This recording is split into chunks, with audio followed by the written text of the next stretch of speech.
Hello and welcome to Veterans of the Valley. I'm Tom Turbiville.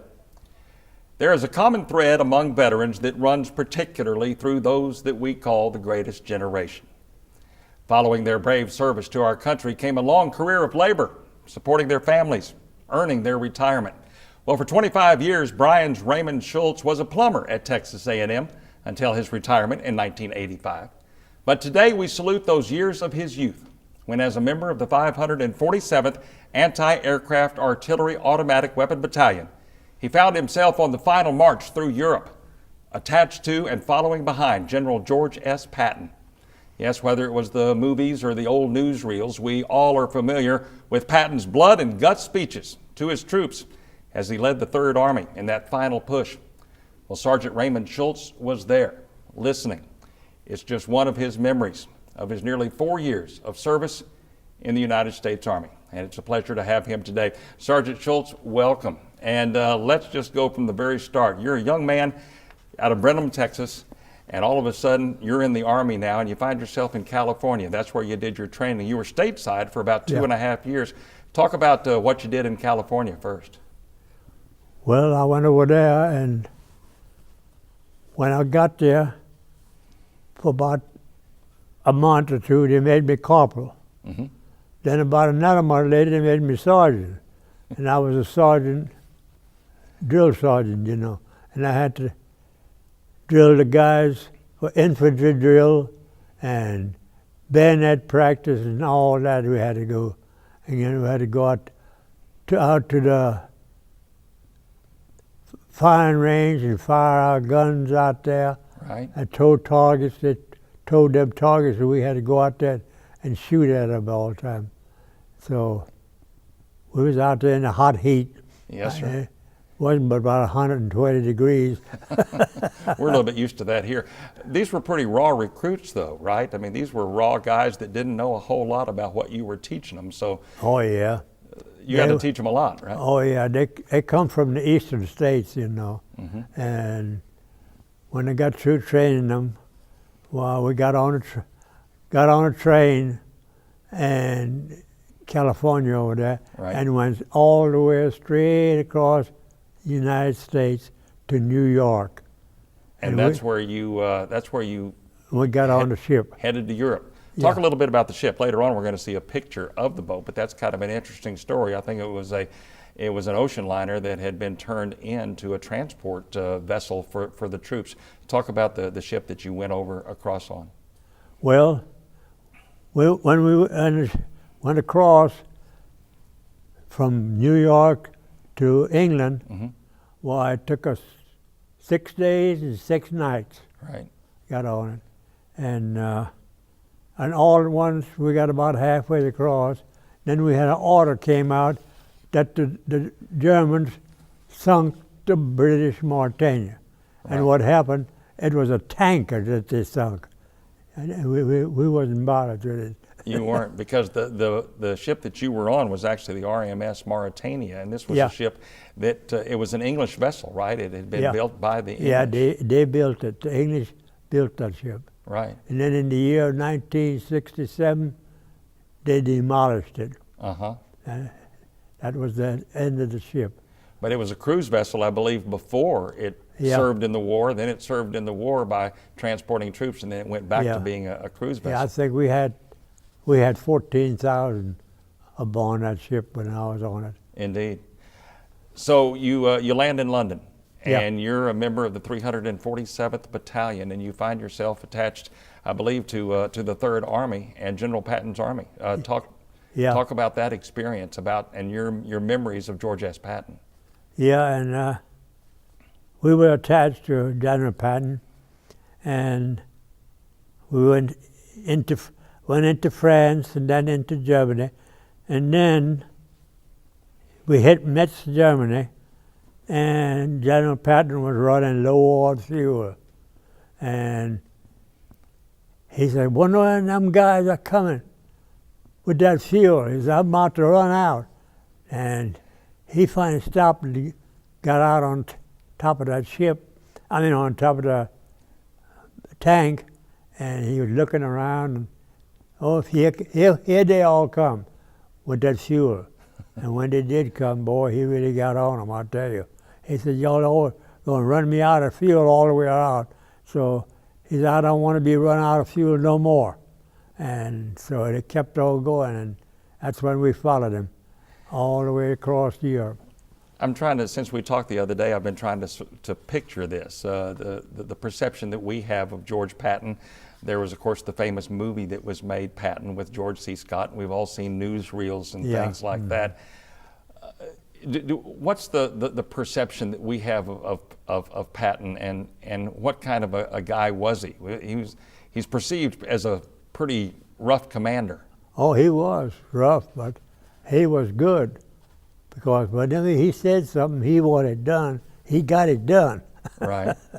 Yeah, he was a rough man, I'll tell you, but he was good.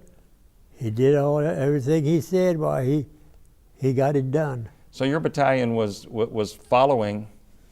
I mean, this was just a march through all of these countries. So you actually had him and his tanks in your sight throughout this entire march. Yeah. Is that right? Yeah. We pulled off 50 caliber machine guns. See, we had those with the 4 guns on it. Yes, sir. And that's what we used all the time. And the 40 millimeter and the aircraft gun. That's the guns we used. And it was your battalion's job to add support, anti-aircraft support to Patton's army. Is that right? That's right. Yeah. Yeah. Yeah, I got to give support. But I'll tell you, he didn't mess around.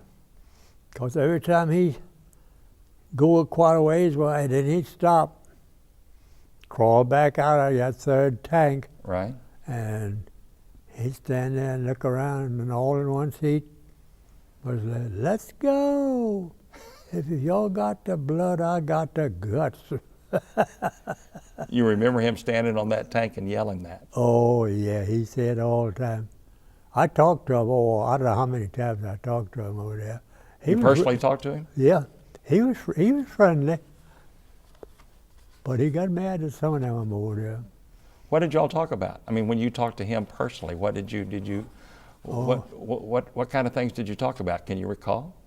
I don't even remember. The only thing we talked about was about the war, like moving on and getting it over with and all that. Right.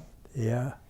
Was he interested in his soldiers? I mean, you were a sergeant, he was a general, Yeah. but did he have a genuine interest in who you were and where you were from, and did he take that interest in the individual soldier? No, he didn't too much, not. Mm-hmm. He just kind of stood for himself. So the march went through, like you said, went through France, and it went through Belgium, and eventually you found yourself in the winter of 1944 as part of the Battle of the Bulge. The Battle of the Bulge. Famous battle. Talk Yeah, about what you remember we went there. through the Battle of the Bulge, then the war ended. Right. And that's when we went into Holland, and that's where we separated.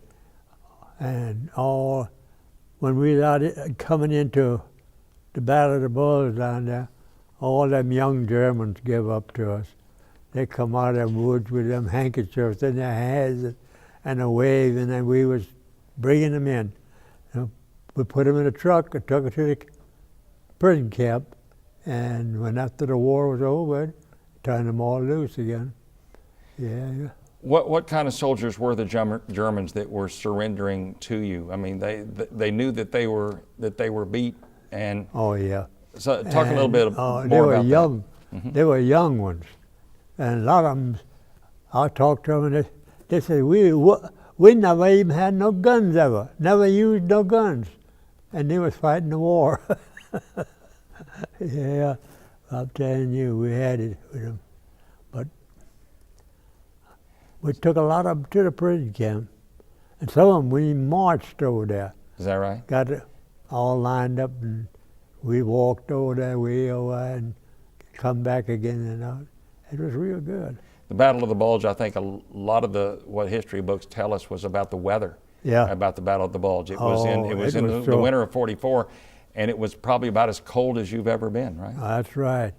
And that country, it had big holes in it and all that, and full of snow, and a lot of them soldiers fell down in that hole, and they couldn't get out. And after it was all thawed out, then there they were. They already dead, and they frozen. Right. And then, so it was something, I'll tell you. How did you stay warm? Oh, wearing coats and running. Wearing coats and running, but that was part of the enemy, was the weather. I mean, because I know that soldiers suffered from trench foot, from frostbite. It was a hard thing to battle. Was the weather almost as much as the enemy during the Battle of the Bulge, right? Oh yeah, it was rough. Right.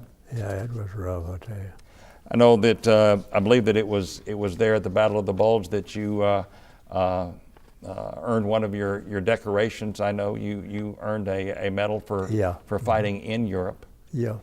And I had seen in your discharge papers that it was the Rhinefield, Central Europe, I believe, which probably had something to do with the Battle of the Bulge, is where you had earned that, and also a medal with 2 bronze stars. Yeah. What were the bronze stars for? Well, that was the battles that we went through. All right. Oh yeah, that's right. For each battle, you got a bronze star on the medal for the battles that you went through. Yeah. Is that right? You took the prisoners to the prison camps. Yeah. Talk more about that. You were actually driving the trucks where the prisoners were. What do you recall about those trips, and what was said, and what the mood was like? Well, I didn't stay there too long. I just unloaded them and took back off again from over there. Right. But they were all right. They didn't act mean and nothing. They were ready for the war to be over also. Oh yeah.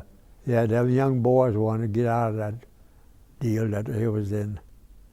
Heck, some of them wasn't but about 17 years old, and some of them about maybe 16. They must have just come out of school or somewhere, that they come that young. I think a lot of us focus on our own troops and our own American troops in the war, and sometimes we lose sight of the fact that these were young men too in Germany who were fighting for a cause that, whether or not it was a just cause or not, these were young men that wanted to get back to their families just as much as the Americans did too. That's right. Yeah, I'll tell you. We had a lot of young boys over there. I know them all. And I was talking over there, and it was interpreter over, and them Germans come to me and talk to me all the time. My buddies that were with me, they say, "You old crowd got it made over here." I want to talk about that, because after the war was over in Europe, you spent 6 months in Europe again.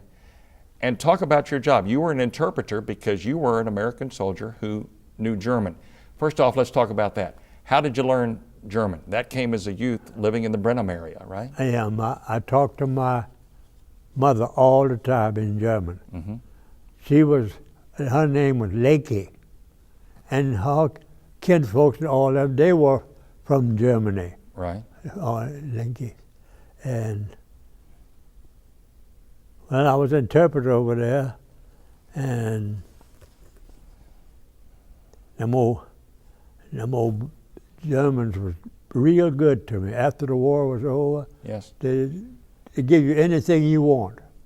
I mean, they even had potatoes down in the cellar of them buildings, and they said you get all the potatoes you want. I went in there one day and got me a bag, got in there and was going to get me some potatoes, and you know what? They had a mine stuck into them potatoes and covered up, and it was about this high and about this big around. And I seen that there, and I got out of there. I said, "You know what? I don't want no more potatoes." I said, "Oh." And that same thing happened in the rifle factory. Me and a buddy went over there. I said, "I'm going to get me a gun from over here and take it home with me." Right. So he went with me over there, and I went out into that little old room, looked like an office. So I looked down there, and they had a cot there, and had a spring on it, and there was something hanging under that thing. Mm-hmm. And I went and looked, and it was a hand grenade Wow. hung on that nail, on that thing. If you'd pull on it, you'd pull the pin out, and it'd blow you up. So I hollered at my buddy. I said, you know what? Let's get out of here. I said, I don't want no guns either. And so we come out of there, and I didn't go in there no more. And these were things you experienced after the war was over. Yeah. Yeah, that was all after the war. Incredible. You told me the other day about some schnapps that you got a hold of. What did you call that? Kafuffel? Kartoffelschnaps. Kartoffelschnaps. It was made from Irish potatoes. And that's pretty mean stuff. Oh, I mean, it's just as clear as water. And them old people over there said, you know what? If that stuff don't burn, don't you drink it. You mean if you set fire to it and it doesn't burn? Yeah, don't drink it. Oh, it burned just like acid. Then Right. you drink it. Uh-huh. When it burned, Right. he said it's good, but if it don't burn, don't drink it. So. And you learned the hard way. Oh yeah, we went to a ball game over there.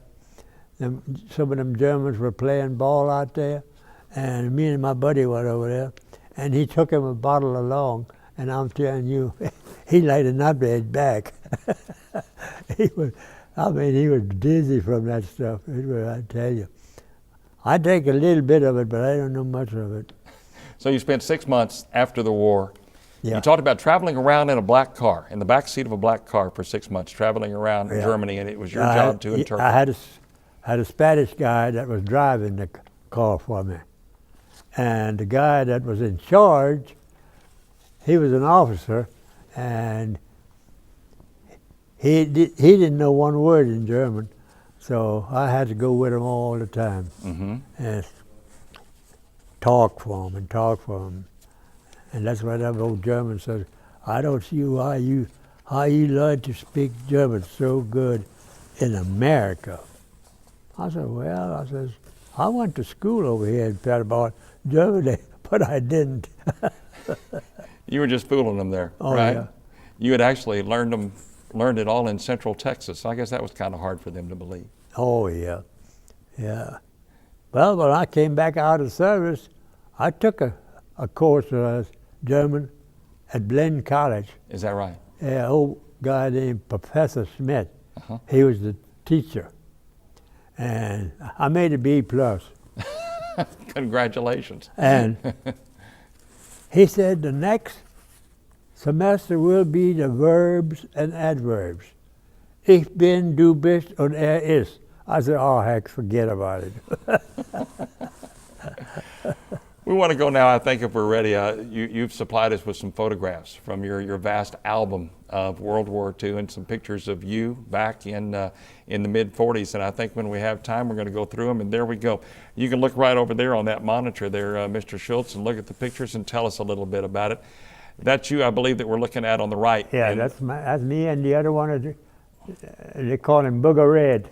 He had red hair. He had red hair. We always called him Booger Red. Now, was that taken in California? Yeah, that was Camp Hahn. During the Camp Hahn, which was near Riverside, California. Yeah. Okay. That was in Camp Hahn, too. I was out there pumping water. Yeah. You're a good-looking soldier. Oh, yeah. There's you in the sweater there on the right again. Yeah. Was that Booger again? Or is that somebody else? That's somebody else. That's another one of your buddies. Yeah. And that again is in your training in California. Yeah, that's in California. And that's where I took a bath that morning and sat on the outside. And somebody decided to take a picture of you. Cooled off. Now we get this picture was taken in Belgium. I think That's that this right. That picture was is taken in Belgium. fascinating. That's Talk right. about this photograph. That was what you call him, his name. I think it's on the back of that, what his name is. Okay. I'll look there. Fred Wittenberger. Yeah. There you go. Yeah, That's your friend there on the left, yeah, and that's you on the right? He was a sergeant with me. And this was taken in Belgium. This was during your march or just on a day off? It looked like y'all are enjoying a beverage there No, outside. we just had a day off over there in Belgium. Right? Yeah. And was this just like a cafe on the street? Yeah. Yeah, Probably, it looks like it might have been cold that time when that picture was taken. You all are. Yeah, it was. Belgium, it was pretty doggone cool all over Europe. Indeed, indeed. Now I've got another photograph here that's a bit smaller, and we'll come in on it, and I'll get my fingers out of the way. That's the German flag. We was going to take that out, in a German house, and they didn't want us to have it. So we waited until they all left. We went in there and got it and took a picture of it. So this was after the war was over? Yeah, that's me on that stand over here. On the far right? Yeah, that's me. And that's you. And so this was. And what became of that flag? Do you know? I don't know what. Did one of the guys take it? I think we took it back in the house. I see. Yeah, when we used it that time. So this is sort of a victory picture here. Yeah. Mm-hmm. Well, that's certainly a fascinating photograph from post-war Germany. Yeah. Now the next picture that we're going to show, going to get you a chance to talk about Thomas Schultz. He's your dad. And if we can sort of come up here, there we go, and I'll get rid of there. This is Thomas Schultz. This is your father. And this is a photograph that was taken of him. He is a veteran of World War I. Talk about your dad. He was a wagoneer. He delivered supplies all over Germany and all that when that war was that time. Uh-huh. And he drove 4 mules and a wagon, and that's where he hauled all that stuff on during the World War I. Yeah.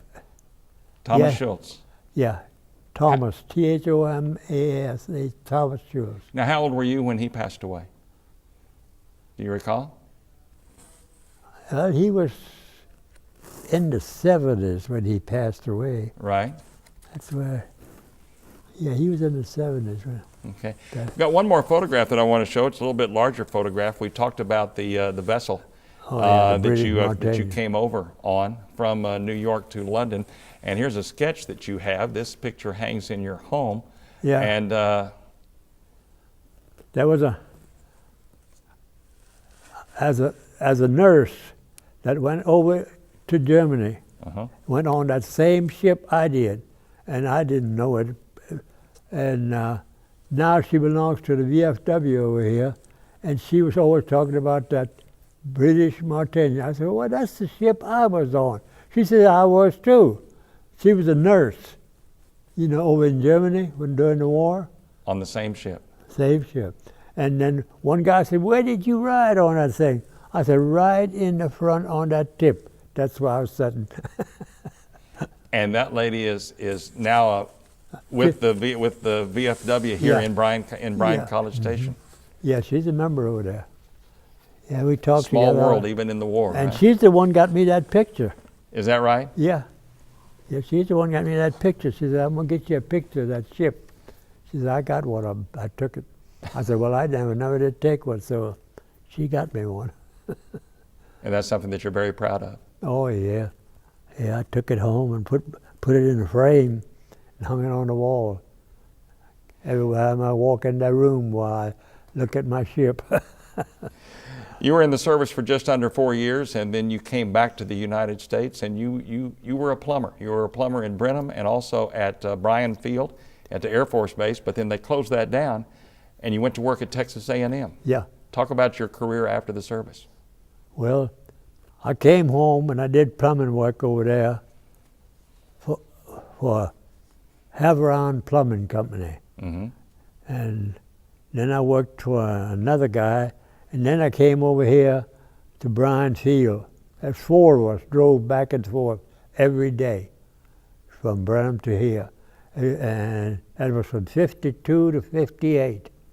And then they closed it down, and one of my bosses over there, he came over here to Bryan Field, A&M, and he called me about 2 weeks later or so, and he said, Raymond, do you want to go to work over at A&M? I said, yeah, when can I go to work? He says, anytime you want to. I said, I'll see you Monday. And so I went to work over there. And 25 years later, you retired, and that was 5 years ago. Yeah. That's 20 years ago. Right, 20 years ago, exactly. Yeah, that you retired. Yeah. That was in 1985, of Yeah. course. Yes. You are a proud member of the Veteran of Foreign Wars post here in Bryan College Station, and I know that your wife Odell, who you lost some 4 years ago. Oh, yeah. She was president of the auxiliary over there for what, 15 years? Yeah, she was a lady auxiliary president. Right. She kept all the books and stuff, and she baked. Greatest pie maker ever. She had the kitchen, Mm-hmm. and when they had bingo over there, well, she baked pies at home.